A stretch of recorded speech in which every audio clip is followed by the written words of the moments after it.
Halo semua, selamat datang di podcast kami. Jadi di sini ada aku, Angelic Nisada Dimulyo, bisa dipanggil Angie, dan teman aku. Aku Sinata Fidyadianti, biasa dipanggil Afna. Nah, eh, yang bakal nemenin kalian santai-santai sambil diskusi seru nih.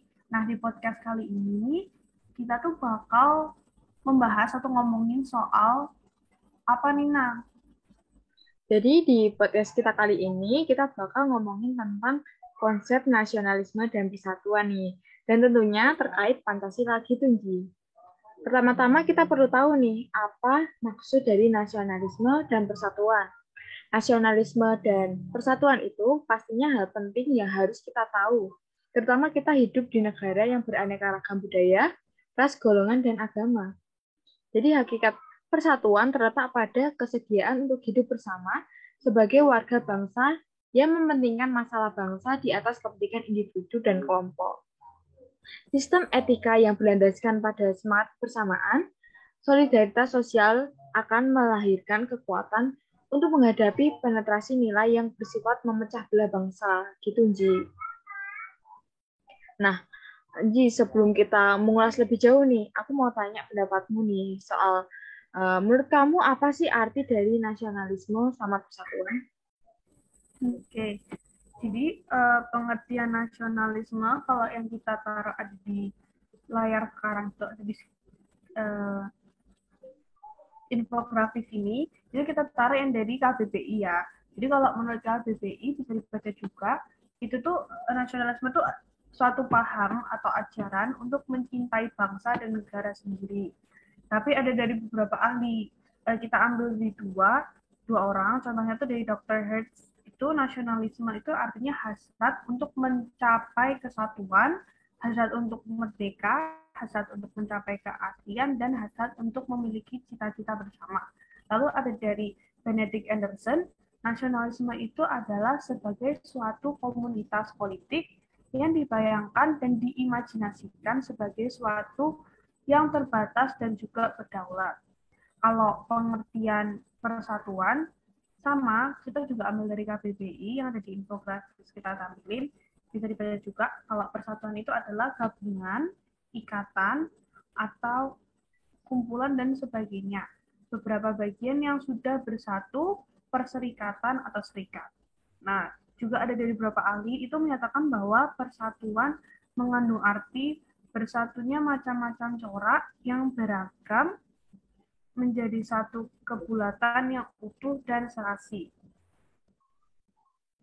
Tuh. Nah, ada hal penting lagi nih, yaitu tentang perwujudan nasionalisme dan persatuan. Atau contoh nyatanya nih, untuk nasionalisme tuh kayak memberi bekal pendidikan moral pada anak muda, biar nggak biar tidak gampang menyerap hal negatif. Terus pengaruh buruk tuh kan bisa mengancam ketahanan nasional. Jadi kita harus taat pada aturan yang berlaku, toleransi, meski berbeda keyakinan, suku, dan budaya, juga melestarikan budaya Indonesia di kancah internasional. Lalu menjaga ketertiban dan kerukunan di lingkungan tempat tinggal. Untuk perwujudan persatuan dan untuk perwujudan persatuan untuk perwujudan persatuan sendiri itu kita tuh bisa lakuin di kehidupan sehari-hari itu bisa dengan melakukan gotong royong dan kerja bakti, tidak mengutamakan diri sendiri, menolong sesama jika ada yang kesusahan, hidup rukun dengan sesama kita. Terutama kita tuh hidup dengan masyarakat yang multikultural dan banyak perbedaan. Nah, kalau menurut kamu Nina, bagaimana cara mewujudkan persatuan Indonesia? Oke, Ji. Jadi menurutku kita bisa menempatkan persatuan-kesatuan kepentingan keselamatan bangsa dan bernegara di atas kepentingan pribadi dan golongan gitu. Kita juga bisa rela berkorban untuk kepentingan bangsa dan negara, cinta tanah air dan bangsa atau bisa disebut apa nasionalisme, lalu bangsa sebagai bangsa Indonesia yang bertanah air Indonesia, dan memajukan pergaulan demi persatuan dan kesatuan bangsa yang berbineka tunggal ika. Lalu, menurutmu nih, apa yang membuat sampai saat ini kita tuh harus pertahanin nasionalisme dan persatuan? Apa sih yang membuat kedua hal ini tuh penting? Oke, jadi kalau menurut pendapatku, persatuan dan kesatuan tuh kayak cita-cita yang ingin dicapai oleh para pendiri bangsa yang tertuang dalam Pancasila gitu menurutku. Dalam kehidupan berbangsa dan bernegara, persatuan tuh kayak hal penting yang harus ditanamkan kepada setiap orang atau setiap bangsa gitu. Seperti pengembangan diri dan di pendidikan kewarganegaraan dan multikulturalisme yang dapat membangun rasa keadilan dan kebersamaan dan dilandaskan prinsip-prinsip kehidupan publik yang lebih partisipatif dan non-diskriminatif. Bangsa Indonesia tuh merupakan bangsa yang majemuk, terdiri dari berbagai suku, bahasa, agama, ras, dan budaya. Jadi perbedaan ini tuh terkadang membuat bangsa Indonesia tuh berselisih paham. Sangat diperlukan nasionalisme dan rasa persatuan yang harus ditanamkan kepada bangsa Indonesia agar yang agar hal yang tidak diinginkan itu nggak kejadian di tidak kejadian dan merusak persatuan bangsa Indonesia. Nah, kalau kita ngomongin ini, namanya soal persatuan itu kan pasti nggak bakal lepas dari Pancasila ya kan? Pasti udah tahu ada sila yang berbunyi Persatuan Indonesia. Nah, itu tuh sila keberapa sih, Nah? Jadi itu sila ketiga, Ji. Jadi sila ini mencerminkan cita-cita bangsa untuk menjadi suatu negara yang bersatu dengan cara menjunjung tinggi sikap nasionalisme, persatuan, dan juga kesatuan bangsa gitu. Nanti prinsip-prinsip persatuan Indonesia ini ada namanya kesatuan sejarah, habis itu ada kesatuan nasib, kesatuan kebudayaan, kesatuan wilayah, dan juga kesatuan asas kerohanian gitu, Ji. Wah, ternyata persatuan-kesatuan itu menyangkut sama dasar negara kita ya, yang merupakan Pancasila terutama di sila ketiga dan asas-asasnya tadi. Nah, kemudian aku pengen tahu nih pandangan kamu soal persatuan dan kesatuan di Indonesia. Jadi menurut pandanganku persoalan di sekitar nasionalisme seperti lunturnya semangat cinta tanah air selalu muncul di setiap ranah zaman. Bahkan lunturnya semangat cinta tanah air itu kerap cukup menggelisahkan bangsa ini dan tak jarang memunculkan wacana di media massa karena hal itu kerap mencuat secara fenomenal di kalangan anak-anak bangsa, khususnya generasi muda, tak terkecuali mahasiswa yang sedang digembleng menjadi pemimpin-pemimpin bangsa di masa depan. Lunturnya semangat nasionalisme, cinta tanah air itu bukan saja membuat semangat hidup, semangat juang, dan semangat membangun negeri ini kian pudar. Masyarakat tuh menjadi kayak seperti apatis, tetapi kerap juga dapat mengancam persatuan dan atau disintegrasi bangsa. Dan tidak jarang munculnya keterlibatan bangsa anak muda terdidik dan konflik antar suku, agama, atau konflik yang terimbas pada ancaman disintegrasi bangsa. Banyak pula faktor yang jadi sumber yang melahirkan atau menimbulkan tergerusnya semangat nasionalisme, terutama yang mempengaruhi generasi muda terdidik di kampus-kampus seperti kemiskinan, pengangguran, ketidakadilan sosial, ekonomi, dan hukum. Yang mana legalitas hukum sesuai undang-undang sudah tidak lagi menjadi dasar dari penerapan hukum di lapangan, di mana asas oportunitas dan politik telah menjadi panglimanya dan menentukan arah hukum di negeri ini yang secara transparan dilihat dan diamati oleh anak-anak muda terdidik. Dan juga tidak kalah penting pengaruhnya adalah faktor derasnya arus globalisasi dan tingginya semangat materialisme dan kapitalisme yang semakin mempengaruhi kehidupan masyarakat bangsa ini di semua kalangan gitu. Nah, disinilah terlihat sangat jelas dan gamblang oleh kita semua bahwa Pancasila sebagai suatu ideologi tunggal bangsa ini telah jauh ditinggalkan oleh elit politik pemegang mandat dari rakyat pada saat ini. Jadi gitu menurut pandangan Kunci. Oke. Uh, ngomongin tentang persatuan dan kesatuan, kira-kira ada nggak sih kayak hal yang mengancam persatuan dan kesatuan di Indonesia? Mungkin kayak peristiwa atau organisasi atau kegiatan yang kamu tahu nih, Nah. Oke, di sini yang aku tahu nih, beberapa kasus seperti yang pertama, yang baru-baru kemarin nih, yaitu KBB Papua atau OPM, Organisasi Papua Merdeka. Jadi di sini tuh seperti pelunturan persatuan dan nasionalisme yang tidak berpedoman dengan Pancasila. KBB itu tuh merupakan uh, kelompok kriminal bersenjata bagi suatu kelompok di wilayah Papua yang menebar teror, baik yang kepada warga sipil maupun TNI dan Polri.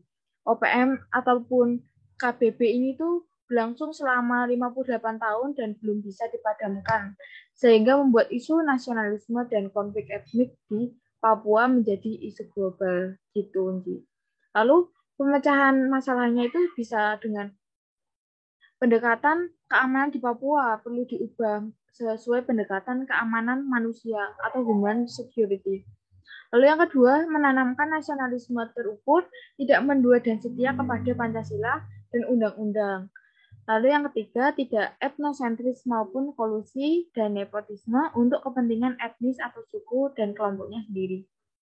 Lalu yang keempat ada, kita tuh harus pemerintah tuh harus memberikan perhatian khusus kepada masyarakat di Papua. Jangan sampai Papua itu tuh ingin memisahkan diri dan bahkan ingin lepas dari Indonesia begitu. Jangan sampai jadi anak tiri. Lalu yang kedua ada yang sering kita dengar nih, ada konflik golongan dan suku. Seperti contohnya yang ada di Kalimantan, Kalimantan Barat dan Kalimantan Tengah. Kedua provinsi ini tuh memang provinsi yang rentan dengan konflik. Setidaknya sudah terjadi 11 konflik besar yang melibatkan etnik-etnik tertentu di daerah itu.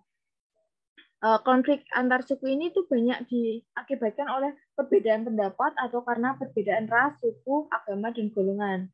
Indonesia adalah contoh dalam hal perbedaan karena Indonesia mempunyai bermacam-macam suku dan agama yang disatukan oleh Bhinneka Tunggal Ika.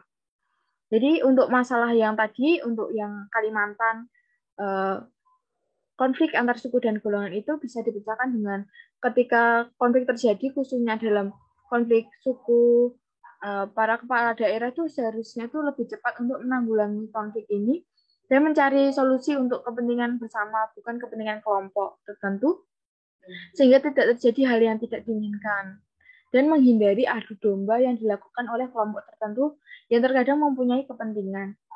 Nah, gitu. Menurut pendapatmu ada lagi nggak sih kasus-kasus selain yang aku sebutin tadi, Ci? Menurutku sih terorisme dan radikalisme tuh bisa masuk kasus juga sih, karena itu kan termasuk hilangnya nasionalisme dan persatuan ya. Karena terorisme itu kan merupakan permasalahan yang kompleks. Jadi istilah dari terorisme sendiri itu kan berkaitan dengan kata teror dan teroris. Yang secara umum tuh kayak belum memiliki definisi yang baku dan universal gitu. Tapi banyak negara-negara tuh yang atau negara yang udah ranahnya internasional ya, itu kayak bersepakat bahwa istilah tersebut tuh kayak berkonotasi negatif gitu, yang sekelas atau setara akibatnya dengan istilah genosida.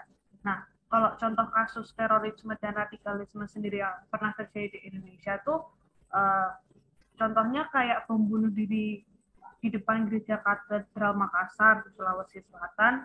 Terus ada juga yang bom Bali tahun 2002 itu. Nah, itu tuh salah satu sejarah terorisme terbesar yang sempat terjadi di Indonesia. Terus kalau menurut aku ya, untuk memecahkan masalah itu kayaknya Pancasila tuh harus tetap jadi sebagai dasar negara gitu loh, kayak pedoman gitu. Karena uh, Pancasila tuh bakal jadi sikap tengah yang diambil untuk menjaga persatuan Indonesia sekaligus menjaga keberlangsungan bernegara. Menurut aku kayak gitu sih, Nan. Oke. Melihat kasus-kasus tadi nih, menurutmu gimana sih cara kita agar kita tuh sebagai warga Indonesia yang berlandas Pancasila memperkuat nasionalisme dan persatuan di Indonesia? Dan ini jadi pertanyaan terakhir nih sebelum podcast kita kali ini ditutup. Silakan, Angie. Oke, jadi menurutku tuh memang nampaknya rasa nasionalisme tuh sedikit mulai memudar ya. Karena untuk mewujudkan nasionalisme bangsa itu memang perlu adanya internalisasi nilai-nilai nasionalisme maupun internalisasi nilai Pancasila. Peningkatan kesadaran masyarakat akan nilai-nilai leluhur budaya bangsa itu adalah sarana untuk membangkitkan semangat nasionalisme yang dapat dilakukan dengan senantiasa menumbuh rasa persatuan dan kesatuan bangsa dan bernegara dalam kehidupan bermasyarakat. Nah, ada tambahan lagi nih menurutku, nasionalisme yang harus dikembangkan adalah kebanggaan yang dapat dirasakan oleh seluruh bangsa, sehingga kehendak untuk bersatu mulai masih tetap berakar di dalam hati sanubari kita. Semangat nasionalisme yang menghargai perbedaan, kemajemukan, dan keanekaragaman termasuk rasa cinta tanah air harus dijunjung tinggi dan ditanamkan kepada seluruh komponen bangsa, termasuk kepada seluruh individu warga negara Indonesia. Lalu nasionalisme yang harus dibangkitkan kembali adalah nasionalisme yang diarahkan untuk mengatasi semua permasalahan yang di atas. Bagaimana bisa bersikap jujur, adil, disiplin, berani melawan kesewenang-wenangan, tidak korupsi, toleran, dan lain-lain. Menempatkan semangat nasionalisme pada posisi yang benar, nasionalisme tidak dapat diartikan secara sempit. Nasionalisme harus didefinisikan sebagai suatu upaya untuk membangun keunggulan kompetitif dan tidak lagi didefinisikan sebagai upaya menutup diri dari pihak asing seperti proteksi atau semangat anti semua yang berbau asing, gitu, Nji. Oke, akhirnya kita sampai di penghujung podcast kita ya. Nah, tapi sebelum kesimpulan aku mau nambahin juga nih, kalau landasan atau kayak nilai-nilai instrumen dari sila ketiga itu kita bisa lihat di Undang-Undang pasal 25A, pasal 32, pasal 35, pasal 36, sama pasal 36A. Itu buat tambahan aja ya, teman-teman. Jadi, kesimpulannya itu hakikat sila persatuan itu terletak pada kesediaan untuk hidup bersama sebagai warga bangsa yang mementingkan masalah bangsa di atas kepentingan individu atau kelompok. Sistem etika yang berlandaskan pada semangat kebersamaan, solidaritas sosial akan melahirkan kekuatan untuk menghadapi penetrasi nilai yang bersifat memecah belah bangsa. Sila persatuan Indonesia itu melengkapi universalisme dan internasionalisme. Dan sila-sila yang lain tuh sehingga suprasistem tidak mengabaikan sistem dan subsistem di bawahnya. Aspek aspek universal dan lokal harus dapat hidup secara harmonis dan tidak saling merugikan. Untuk mewujudkan nasionalisme, bangsa tuh memang perlu adanya internalisasi nilai-nilai nasionalisme maupun internalisasi nilai Pancasila.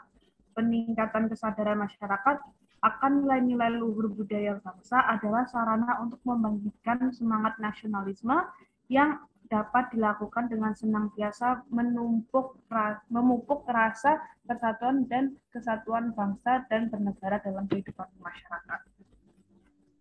Dan kita tahu bahwa nasionalisme ini memiliki arti yaitu perasaan cinta yang tinggi atau terhadap bangsa Indonesia dan tidak memandang rendah bangsa lain.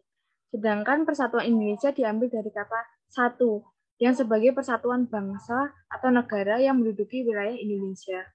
Dengan demikian kita tahu bahwa hubungan nasionalisme dan persatuan Indonesia adalah bagaimana kita bisa menjadi satu untuk menjadi negara yang mencintai atau memiliki rasa cinta yang tinggi terhadap Indonesia dan tidak memandang rendah bangsa lain gitu. Nah, sekian dari kami. Mohon maaf jika ada kesalahan kata. Jalan-jalan ke rumah asih. Sekian dan terima kasih. Saya Agustina Anna Fidelianti. Dan saya Angel Sakaya Dimulya, pamit undur diri. Sampai jumpa.